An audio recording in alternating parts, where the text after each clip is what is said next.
Oke, selamat sore kids. This is your teacher. Nah, karena ini saya rekamannya sore hari, jadi saya menyampaikan salamnya selamat sore. Nah, semoga kalian tetap dalam keadaan sehat selalu. Di sore hari ini saya akan menjelaskan materi yang dimana saya tidak sempat untuk menjelaskan di kelas karena ada satu atau beberapa hal, tapi semoga dengan adanya video penjelasan ini tidak menyurutkan semangat kalian untuk belajar. Nah, kali ini kita akan membahas tentang karya Roh Kudus dalam kehidupan sehari-hari. Ini adalah bagian yang kedua, artinya ada bagian pertamanya, bagian 1. Bagian 1 sudah saya jelaskan dan sudah kita pelajari bersama-sama di beberapa minggu yang lalu. Oleh karena itu pastikan kalian memahami dulu materi karya Roh Kudus yang part 1 supaya part yang kedua ini boleh semakin memperlengkapi kalian untuk kalian bisa memahami materi dengan baik. Catatan yang ingin saya berikan adalah silahkan catat apa yang perlu kalian catat, karena kalian tidak punya buku paket, tidak punya LKPD atau LKS. Materi kalian adalah dari penjelasan saya maupun dari materi yang saya kirimkan ke classroom. Oleh karena itu pastikan bahwa kalian punya catatan supaya kalian punya bahan untuk belajar, supaya nantinya kalian bisa mengerjakan soal STS dengan baik. Oke, kita langsung saja. Karya Roh Kudus dalam kehidupan sehari-hari. Nah, beberapa waktu yang lalu saya sudah menjelaskan bahwa Roh Kudus itu apa, kemudian bagaimana karya Roh Kudus itu dalam kehidupan sehari-hari, bagaimana wujudnya Roh Kudus. Nah, sekarang kita lihat karyanya Roh Kudus dalam kehidupan manusia, dalam kehidupan kita. Yang pertama, Roh Kudus itu menemani kita dalam menjalani kehidupan. Nah, seringkali dalam kehidupan kita tuh merasa sulit. Kita merasa tidak mampu untuk menghadapi persoalan. Segala pergumulan yang kita alami membuat kita ingin menyerah. Bahkan pun kita merasa bahwa hidup kita sendiri, tidak ada yang peduli. Namun Allah Bapa kita, Tuhan kita, itu adalah yang peka, Allah yang setia. Ia tidak pernah meninggalkan kita. Nah, karena Ia tidak pernah meninggalkan kita, maka Ia memberikan kita penolong. Siapa itu penolong? Apakah pacar? Apakah doi? No. Allah memberikan penolong, yaitu Roh kebenaran. Nah, hal ini tercatat dalam Alkitab. Nah, buat yang Kristen, ini tercatat di Alkitab, di Injil Yohanes pasal yang ke-14. Injil Yohanes pasal 14 ayat 16 sampai yang ke-17. Isinya begini. Aku akan minta kepada Bapa, dan Ia akan memberikan kepadamu seorang penolong yang lain, supaya Ia menyertai kamu selama-lamanya, yaitu Roh kebenaran. Dunia tidak dapat menerima Dia, sebab dunia tidak melihat Dia dan tidak mengenal Dia. Namun kamu mengenal Dia, sebab Ia menyertai kamu dan akan tinggal di dalam kamu. Nah, dengan kehadirannya Roh kebenaran dalam kehidupan setiap kita, itu akan menuntun kita kepada kehidupan yang benar. Nah, tapi bagaimana supaya Roh Kudus bisa bekerja menuntun kita kepada jalan yang benar? Kita perlu mempersilahkan Roh Kudus itu hadir dalam kehidupan kita. Dengan kita mempersilahkan Roh Kudus bekerja dalam kehidupan kita, Ia akan bekerja untuk menguatkan dan meneguhkan kita. Untuk apa? Untuk mampu menghadapi setiap persoalan, pergumulan yang kita alami. Kenapa? Karena melalui Roh Kudus itu, melalui Roh itu, Allah beserta kita. Dan dengan kita memberikan Roh Kudus ruang untuk berkarya, kita akan merasa bahwa hidup kita tidak sendirian, melainkan kita bersama Roh Allah, orang-orang di sekitar kita yang Allah utus untuk menguatkan, meneguhkan, dan menolong kita. Nah, seringkali dalam kehidupan kita, karena kita nggak punya tempat nih buat bercerita, terus kita coba ngomong sendiri, merefleksikan diri, duh Gusti, duh Tuhan, bagaimana, tanpa kita sadari, sebenarnya kita itu sedang berbicara dengan Roh Kudus. Meskipun Roh Kudus tidak membalas, bagaimana anakku, enggak. Meskipun Roh Kudus tidak membalas itu, tapi kita merasa bahwa tenang, relax, pikiran menjadi jernih lagi. Itu karyanya Roh Kudus. Roh Kudus bekerja. Pekerjaan yang dilakukan oleh Roh Kudus itu terjadi ketika kita membiarkan Roh Kudus untuk berkarya. Itu karya Roh Kudus yang pertama, yaitu Roh Kudus menemani kita dalam menjalani kehidupan. Nah, yang kedua, Roh Kudus memberikan penghiburan, nasihat, dan bimbingan. Kalau tadi Roh Kudus sifatnya menemani kita dalam menjalani kehidupan, yang kedua ini, Roh Kudus memberikan penghiburan, nasihat, dan bimbingan dalam kehidupan kita. Ya, tadi saya menyampaikan bahwa kadangkala dalam kehidupan kita tuh merasa bahwa sendirian, kita merasa tidak ada tempat untuk bercerita. Kita juga merasa bahwa hidup terpuruk sekali, bahkan merasa tidak mampu untuk menghadapi segala sesuatu. Ketika kita tidak mampu menghadapi segala sesuatu, maka ego dalam pikiran kita menguasainya, sehingga kita hidup bukan menurut kehendak Allah, tapi hidup sesuai seturut dengan kehendak diri kita sendiri. Oleh karenanya, Allah mengutus Roh Kudus-Nya untuk membimbing, untuk menyertai, dan mengajarkan kepada kita segala sesuatu. Tidak hanya itu saja, Roh Kudus pun mengingatkan kepada kita atas apa yang kita pikirkan dan lakukan. Nah, seringkali itu kita bimbang sekali. Kita bimbang untuk mengambil keputusan. Kita bimbang, aku harus melakukan A atau B ya? Aku harus mengampuni dia atau tidak ya? Aku harus menerima dia sebagai temanku atau tidak ya? Dan kita memberikan Roh Kudus ruang, maka Roh Kudus akan bekerja untuk menuntun kita supaya kita dapat melihat dan mengambil keputusan yang baik seturut dengan kehendak Allah. Roh Kudus, cara memberikan penghiburan, nasihat, dan bimbingan adalah memberikan kita ketenangan, memberikan kita kebijaksanaan dalam mengambil keputusan.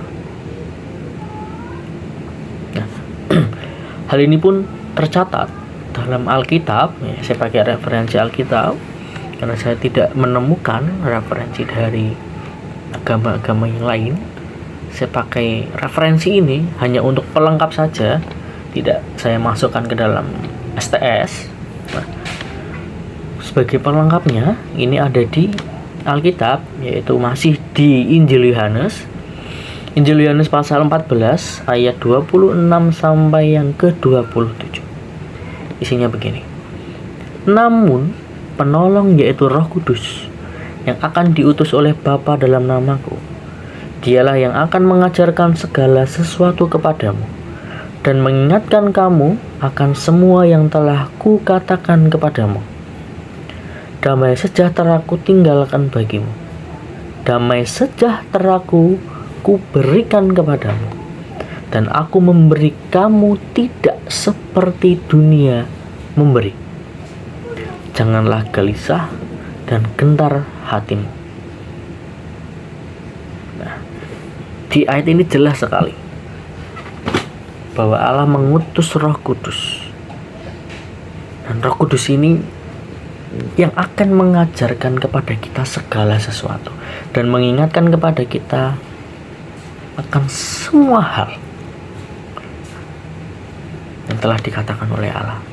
Jadi semisal pikiranmu kotor, pikiranmu negatif, pikiranmu ingin, wah aku pengen balas dendam ya, jahat banget ya, maka Roh Kudus akan mengingatkan kamu, ops, jangan balas dendam, itu kan tidak sesuai dengan kehendak Allah.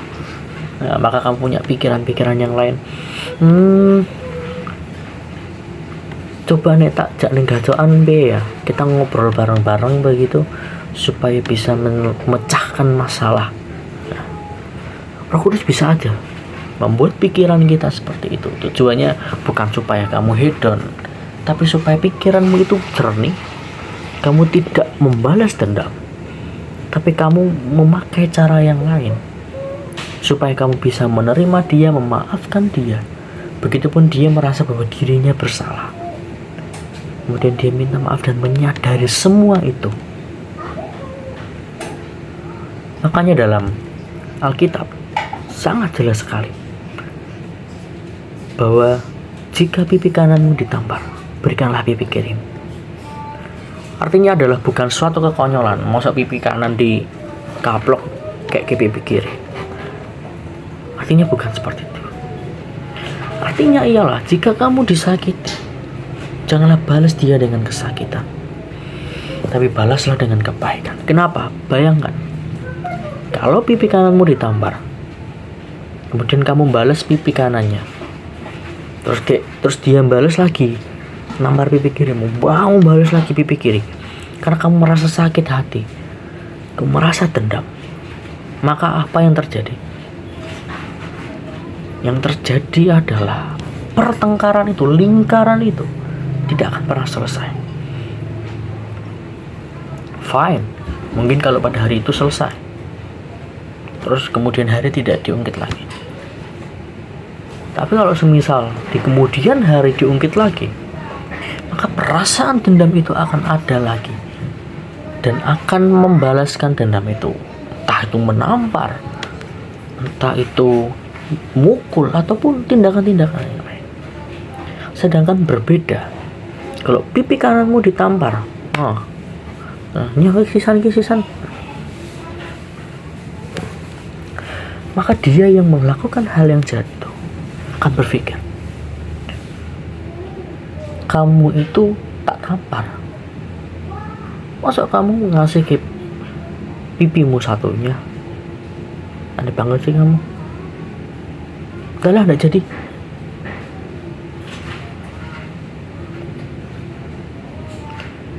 Poinnya adalah, maksud dari ini adalah,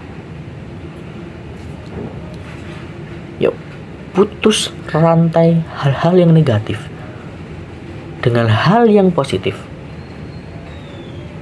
Nah, bagaimana supaya kita bisa terkontrol pikiran ini, supaya kita bisa menguasai diri?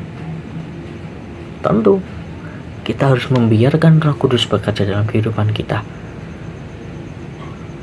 Kalau Roh Kudus bekerja, pikiran kita terlingkupi, terlindungi dengan baik isi pikiran-pikiran.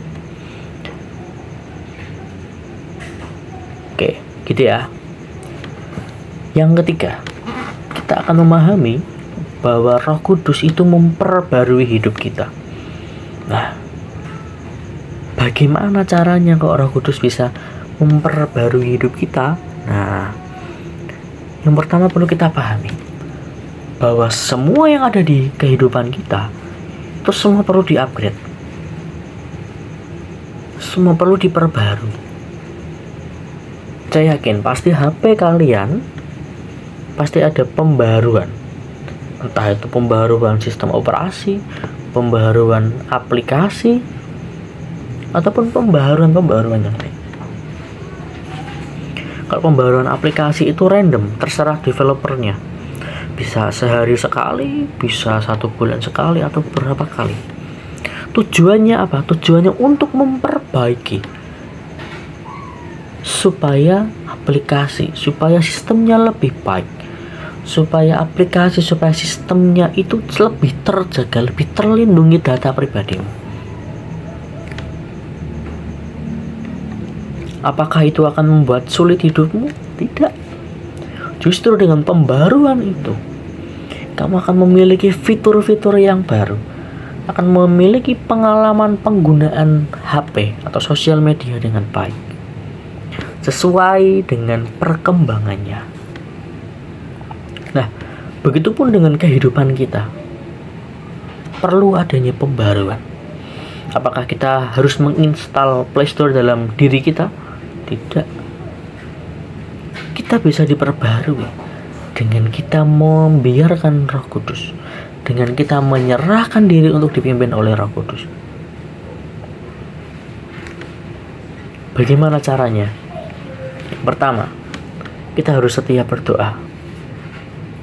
Karena dengan doa kita melakukan komunikasi, kita melakukan hubungan dengan Allah. Yang kedua, kita beribadah. Beribadah selain kita berkomunikasi dengan Allah, kita bisa bertemu dengan orang-orang yang lain. Kita bisa hidup bersosial dengan sesama kita. Sehingga dari itu kita bisa bercerita. Kita bisa memberikan kesaksian ke orang lain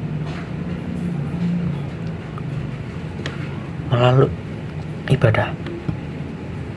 Kita memiliki interaksi sosial, sehingga itu memudahkan kita untuk bisa mencari atau menyelesaikan permasalahan yang kita hadapi. Kemudian, cara yang ketiga adalah dengan membaca kitab suci. Kenapa kau harus membaca kitab suci? Yang membaca kitab suci itu adalah supaya kita memahami bagaimana rencananya Allah, bagaimana kehendaknya Allah, bagaimana kita bisa memahami apa yang terjadi dalam kehidupan kita. Itu manfaatnya membaca kitab suci. Tidak ada kitab suci dalam agama yang benar bahwa kitab sucinya itu merujuk kepada hal-hal yang negatif. Tidak ada. Semua mengarah kebaikan, semua mengarah supaya hidup kita suci, kudus, berkenan dan layak di hadapan Allah. Kalau kalian membaca kitab suci, ada penggalan-penggalan ayat yang itu menceritakan kenegatifan, menceritakan keburukan sesuatu. Itu adalah reminder untuk kita. Karena kebanyakan yang dilakukan itu adalah perbuatan kita, perbuatan manusia, sehingga kita mendukakan hati Allah.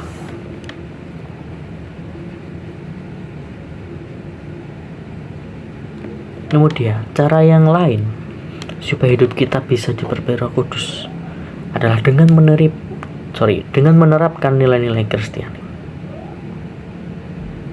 nilai-nilai agama. Di pertemuan yang awal-awal kita sudah membahas itu, nilai-nilai Kristiani. Di situ banyak sekali nilai-nilai yang bisa kita pelajari, baik itu nilai-nilai dalam kitab suci, tokoh Alkitab, maupun nilai-nilai Pancasila. Kita pun pelajari itu. Nah, dengan kita mempelajari semua itu akan membantu kita untuk kita bisa hidup sesuai dengan nilai-nilai kehidupan yang ada, supaya kita bisa hidup sesuai dengan nilai-nilai keagamaan yang ada. Nah, lalu manfaatnya kalau hidup kita diperbagi Roh Kudus itu apa, Pak? Nah, manfaatnya kalau hidup kita diperbagi Roh Kudus adalah kita dimampukan untuk hidup kuat, hidup teguh, dan melekat pada Allah. Seringkali kita merasa bahwa aku kan nge-gym, kan anak futsal, aku kan anak apalah begitu, merasa bahwa diri kita tuh kuat. Tapi ketika menghadapi masalah, kita munafik, kita berdoa, kita menangis kepada Allah. Padahal ketika sedang senang kita melupakan Allah, kita merasa bahwa diri kita kuat. Tapi ketika mengalami suatu persoalan, kita berdoa, kita memohon kepada Allah. Kita seringkali merasa sok kuat, sok teguh, sok gagah. Tapi pada kenyataannya sebenarnya kita ini adalah manusia yang lemah. Sehingga kita perlu tuntunan, perlu penyertaan Allah dalam kehidupan kita. dengan diperbarui Roh Kudus, kita juga dimampukan untuk sedikit demi sedikit memahami dan mengimani setiap hal yang terjadi dalam kehidupan kita. Dan kita bisa meyakini bahwa semua itu adalah kehendak Allah. Dan itu semua adalah anugerah dari Allah yang tidak pernah melampaui dari batas kemampuan kita. Seringkali kita berpikir bahwa Tuhan, aku berdoa supaya tidak hujan, supaya aku bisa bersekolah. Tapi pada kenyataannya Tuhan tidak menjawab itu. Tuhan tidak menjawab doamu supaya tidak hujan, tapi Tuhan menjawab doamu dengan cara yang lain. Ketika hujan datang, ternyata hujannya besar. Ternyata jalanan yang akan kamu lalui itu tergenang banjir. Kemudian ketika kamu berada di sekolah, ternyata banyak teman-temanmu yang tidak berangkat. Ternyata banyak teman-temanmu yang mengalami kebanjiran. Sehingga sekolah mengambil keputusan untuk memulangkan lebih awal. Dari hal ini kita bisa ambil positifnya. Yang pertama, Tuhan tidak ingin kamu basah-basahan. Tuhan tidak ingin kamu kebanjiran. Kan tadi kamu berdoa bahwa Tuhan, aku pengen sekolah, tolong hujannya berhenti. Tapi pada kenyataannya Tuhan tidak menjawab doamu itu, karena Tuhan lebih tahu apa yang terjadi dalam kehidupan kita. Sehingga dengan kita hidup diperbarui Roh Kudus, kita bisa semakin tahu apa yang Tuhan kehendaki dalam kehidupan kita. Dan kita menyadari bahwa semua yang Allah lakukan itu adalah seturut dengan kehendak-Nya. Semua itu adalah anugerah dari Allah dan tidak pernah melampaui batas kemampuan diri kita. Itu 3 hal tentang karya Roh Kudus dalam kehidupan kita. Nah, selanjutnya kita akan membahas tentang ciri-ciri orang yang hidupnya diperbarui Roh Kudus itu bagaimana. Nah, yang pertama kita perlu menyadari bahwa Roh Kudus itu pembaharuannya tidak terjadi sekitar. Kling. No.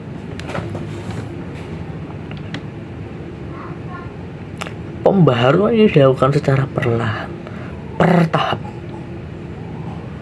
tidak sekejap.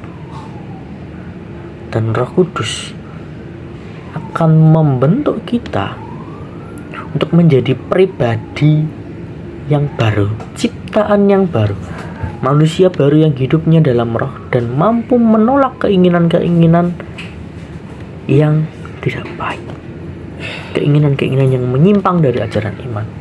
Nah, terus bagaimana ciri-ciri orang yang hidupnya diperbarui Roh Kudus? Nah, yang pertama, dilihat ini, mampu bertahan menghadapi godaan. Nah, banyak sekali godaan-godaan yang terjadi dalam kehidupan kita. Dari godaan-godaan itu pun tidak jarang bahwa kita terpengaruh, kita mengikuti godaan-godaan itu. Ya, kalau godaan itu positif dalam kehidupan kita. Kalau godaan itu negatif, tentu akan membuat kita hidup jauh dari Allah. Nah, orang yang orang yang dipenuhi oleh Roh Kudus, orang yang diperbarui oleh Roh Kudus, tidak mudah untuk dipengaruhi dan digoda oleh bermacam-macam tawaran kejahatan. Mereka akan setia pada ajaran imannya. Beberapa waktu yang lalu, Kemarin hari Jumat tanggal 15 Maret 2024, saya membaca berita bahwa ada seorang siswi SMP. Dia diperlakukan tidak baik. Dia diperlakukan seksualitas oleh 10 orang laki-laki. Entah itu sepantaran atau tidak, saya tidak tahu. Intinya perempuan ini disekap selama 3 hari, diperkosa, tidak diberi makan, tapi hanya dicekoki minuman keras. Apakah saya ingin mempersalahkan perempuan ini? Tidak. Karena menurut berita yang saya baca, perempuan ini memang tidak bertujuan untuk melakukan itu. Tapi dia dipaksa untuk minum minuman keras itu. Dan orang-orang cowok-cowok ini, dia rasa hidupnya tidak diperbarui Roh Kudus. Kenapa? Karena mereka punya pikiran untuk mencekoki perempuan ini dengan minuman keras. Setelah dia mabuk, baru diperkosa. Dan selama 3 hari itu, dia selalu melakukan itu. Dan ini menjadi reminder sekali buat kalian. Saya dengan tegas mengatakan bahwa supaya kalian berhati-hati, kalian harus mampu menghadapi godaan-godaan yang terjadi dalam kehidupanmu. Baik itu ajakan untuk berpacaran, kemudian berciuman, berpacaran dengan minum alkohol, dan yang lain-lain. Saya tidak melarang kalian untuk berpacaran, tapi saya melarang kalian untuk melakukan hal itu. Saya akan dengan tegas, saya akan kejar kalian kalau kalian melakukan hal itu. Oke. Yang kedua, ciri-ciri orang yang diperbarui Roh Kudus adalah setia membaca kitab suci, berdoa dan beribadah. Nah, orang yang hidupnya dipenuhi Roh Kudus akan menjadikan membaca Alkitab, membaca kitab suci, berdoa, beribadah itu sebagai kebutuhan utama dalam hidupnya. Karena hidup kita itu tidak hanya tentang makan KFC, makan McD, tempe, tahu dan segala macamnya. Tapi makanan kita juga perlu makanan rohani, yaitu dengan membaca kitab suci, berdoa dan beribadah. Yang ketiga, ciri-ciri orang yang diperbarui Roh Kudus adalah mengerti kehendak Allah. Nah, bagaimana caranya Pak kok bisa mengerti kehendak Allah? Yang pertama, perlu kita pahami bahwa kita tidak pernah bisa 100% memahami apa yang ingin Allah lakukan dalam kehidupan kita. Tapi dengan membaca kitab suci, berdoa dan beribadah, kita sedikit demi sedikit memahami apa yang sebenarnya Allah kehendaki dalam kehidupan kita. Dengan membaca kitab suci, berdoa, beribadah, itu pun mengasah iman kita. Kalau pisau tidak diasah, kemudian dipakai terus menerus, pisau itu akan ketul, pisau itu tidak akan tajam lagi. Tapi berbeda, ketika pisau itu sering dipakai dan sering diasah, maka pisau itu akan terus tajam. Nah, begitupun dengan iman kita. Kalau iman kita tidak terus diperbarui, tidak terus diasah, maka iman kita akan luntur, iman kita akan ketul. Roh Kudus akan memimpin kita, yaitu orang-orang yang beriman, untuk memahami kebenaran Allah, untuk memahami kehendak Allah yang sejati dalam kehidupan kita. Yang keempat, ciri-cirinya adalah menerima dan menghargai semua orang.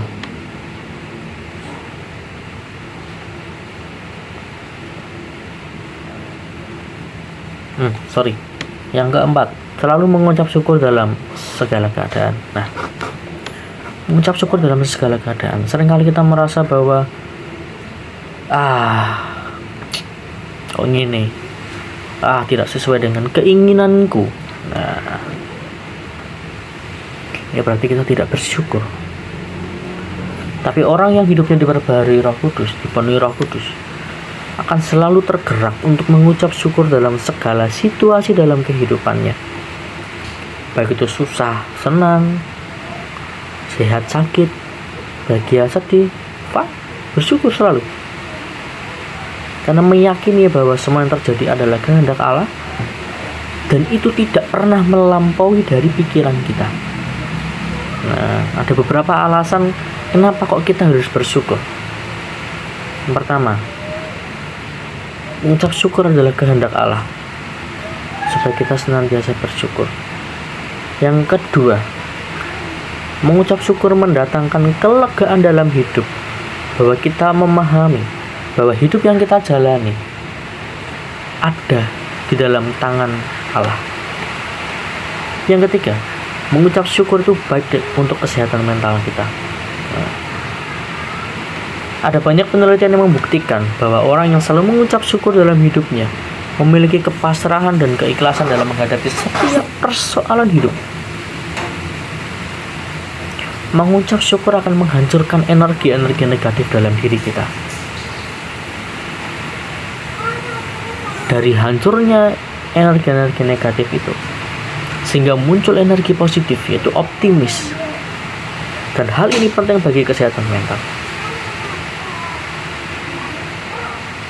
Kesehatan tidak hanya tentang diri kita, fisik, tapi tentang mental kita. Fisikmu sehat, mentalmu tidak, ya sama saja. Mentalmu sehat, fisikmu tidak, ya sama saja. Maka perlu dua-duanya, balance, seimbang, sehingga semua itu bisa bekerja dengan baik. Yang kelima, ciri-cirinya adalah rendah hati dan tidak sombong. Berbagai bacaan yang kita pelajari umumnya menuliskan bahwa kesombongan itu mendatangkan banyak kerugian dalam diri kita. Orang yang sombong yang pertama akan dijauhi oleh orang-orang. Kenapa? Ya karena memang sifat dari orang sombong adalah peduli kepada dirinya sendiri. Kemudian dia ingin dipuji, ingin disanjung. Tapi berbeda dengan orang yang hidupnya penuh dengan rendah hati. Ia akan memiliki simpati kepada banyak orang. Simpati itu bisa dengan rasa hormat, bisa dengan rasa mengasihi sesama. Selain itu, orang yang rendah hati memahami bahwa semua yang ia miliki berasal dari Tuhan. Oleh karena itu tidak perlu sombong. Ngapain sombong? Semua itu hanya pemberian Tuhan. Tapi ini secara kita berpikiran, katanya apa yang terjadi, apa yang ada dalam kehidupan ini adalah titipan dari Allah. Terus kita mikir, tapi ngopo ya, kok titipan yang diberikan ke Rafathar itu banyak sekali. Nah, kita boleh merefleksikan itu, bagaimana loh, jari ini titipan, kok Rafathar akeh banget. Nah, kita bisa melihat itu bahwa oh ternyata titipan yang diberikan Allah kepada Rafathar itu dari bapaknya turun ke Rafathar dan segala macamnya. Nah, kita melihatnya bukan hanya bapaknya yang punya banyak uang, tapi melihat bagaimana cara bapaknya untuk menghasilkan uang. Nah, dari situ kita termotivasi, kita bersyukur atas kehidupan kita. Yang keenam, kita bisa menerima dan menghargai semua orang tanpa terkecuali. Nah, orang yang dipenuhi oleh Roh Kudus akan menghargai semua manusia tanpa memandang latar belakang. Kita masih terbelenggu dengan memilih-milih teman, bukan hanya sekedar teman yang baik dan yang jahat, tapi kita memilih, oh ini sempurna, oh ini tidak, oh ini punya tangan, oh ini punya kaki, oh ini tidak punya apa begitu. Kita seringkali terbelenggu dengan hal itu. Kita tidak bisa menerima perbedaan yang ada. Tapi dengan kita hidup diperbagi Roh Kudus, dipenuhi Roh Kudus, kita akan dimampukan untuk menerima dan menghargai semua orang tanpa memandang latar belakang yang terjadi. Oke memilih-milih teman. Tapi ingat, setiap kita pada awalnya diciptakan sama. Kita punya karakter yang sama. Tapi semua itu berbeda karena lingkungan, karena pemikiran yang negatif, karena hal-hal negatif yang dialami. Nah, sebagai menutup, ini ada quotes. Nah, bukan hanya quotes, ini hanya kesimpulan singkat. Kesimpulan yang ingin saya sampaikan adalah, dengan memahami karya Roh Kudus dalam kehidupan manusia dan ciri-ciri orang yang diperbaharui Roh Kudus, kita dapat mengalami transformasi diri, transformasi yang mendalam dalam iman dan hidup kita. Nah, kalau kalian nonton film Transformer adalah mobil yang berubah menjadi robot. Itu adalah suatu perubahan. Optimus Prime, Bumblebee, dan yang lain-lainnya itu adalah robot-robot yang baik. Mereka menjaga kehidupan manusia supaya tetap baik, menghindarkan dari Megatron yang begitu jahat, ingin merebut dunia manusia menjadi dunia robot. Begitupun dengan kehidupan kita. Kita sebagai manusia perlu transformasi diri. Transformasi diri itu melalui Roh Kudus. Dengan kita membiarkan Roh Kudus berkarya dalam kehidupan kita. Oke, begitu penjelasan materi dari saya. Jika ada yang tidak jelas atau ada hal yang ingin dipertanyakan, silahkan langsung bertanya, bisa melalui DM ke IG Pax Pemaswan atau bisa langsung ke nomor WA saya. Nah, silahkan minta nomor WA saya ke temanmu yang punya nomor saya, atau bisa juga DM saya dulu untuk minta nomor saya. Gitu. Semoga penjelasan ini bisa membantu kalian untuk memahami karya Roh Kudus dalam kehidupan sehari-hari, dan kiranya melalui penjelasan ini bisa membantu kalian juga untuk mengerjakan soal STS. Oke, selamat sore semua. Tuhan memberkati setiap kita. Jaga kesehatan, jaga mentalmu, kemudian berhati-hatilah. Berhati-hati dan berwaspadalah dalam segala aktivitasmu. Jangan andalkan pikiranmu sendiri, jangan andalkan dirimu sendiri, tapi andalkanlah Tuhan dalam kehidupanmu. Selamat sore, selamat beraktivitas. Tuhan memberkati. Yuk.